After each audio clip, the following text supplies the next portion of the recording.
How to quickly move on from a breakup, facing the denial of self-worth and charm. The answer is, don't try to move on quickly, and you'll find yourself moving on. A statistic shows that 78% of people who have experienced a breakup acknowledge that it indeed brings personal growth. It's a life lesson. You need to understand what you're facing when dealing with a breakup. It's not just the departure of a loved one or the disappearance of a habit. You're also confronting a denial of your own charm and value. This denial often hurts more than losing the person. Many people in this process desperately try to stay together with their ex, begging not to break up, but they ignore the essence of the problem. The core issue isn't losing a partner, but rather not understanding why you lost this person in this relationship. At this point, to give yourself a seemingly plausible answer, you start self-denial, denying your ex, denying the existence of true love, believing you're no longer capable of loving others, and thinking you'll never meet anyone better. Suffering through days that feel like years, feeling as if your heart has turned to ashes. These are inevitable stages of a breakup. No one can help you through this phase. Next, you'll enter a rebound period where you believe you can't continue to decline, that you don't need love.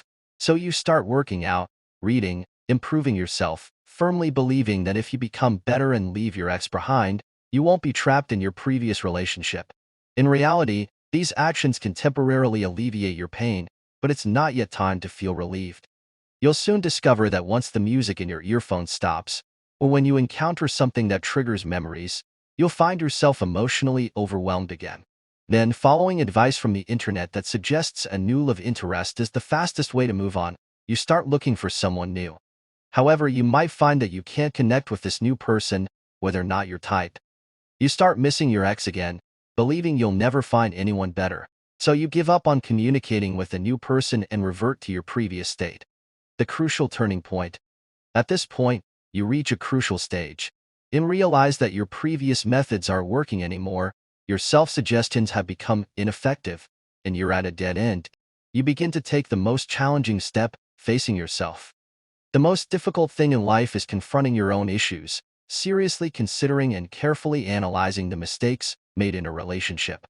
Everyone knows it's much easier to avoid than to face problems, but you have no choice, you must confront them.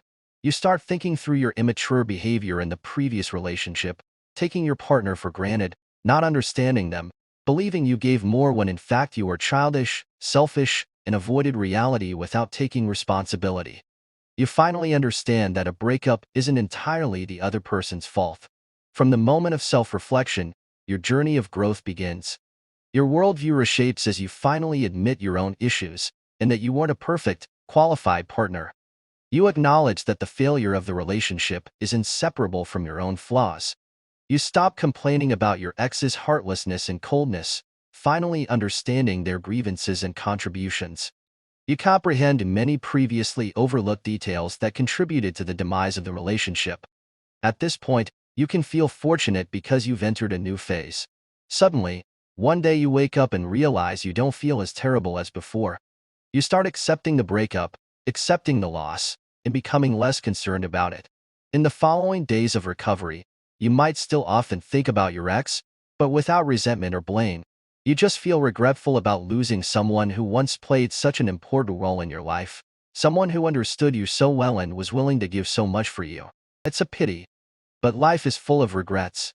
Nothing in this life truly belongs to you, except for the money you've spent, the roads you've traveled, the people you've loved, the illnesses you've endured, the scenery you've seen, and the mistakes you've made. These experiences are yours.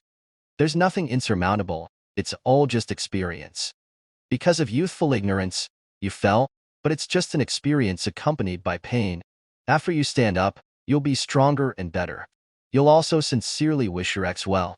They accompanied you on this journey, taught you many lessons, and brought you much warmth. Although they only accompanied you to this point, you can't help feeling a bit sad. Life is often disappointing, but that's how it goes. Farewell, and may we meet again in life's journey. If you enjoyed this series, don't forget to hit that subscribe button. Your free likes are the greatest encouragement for me. Thanks for watching, and see you in the next video.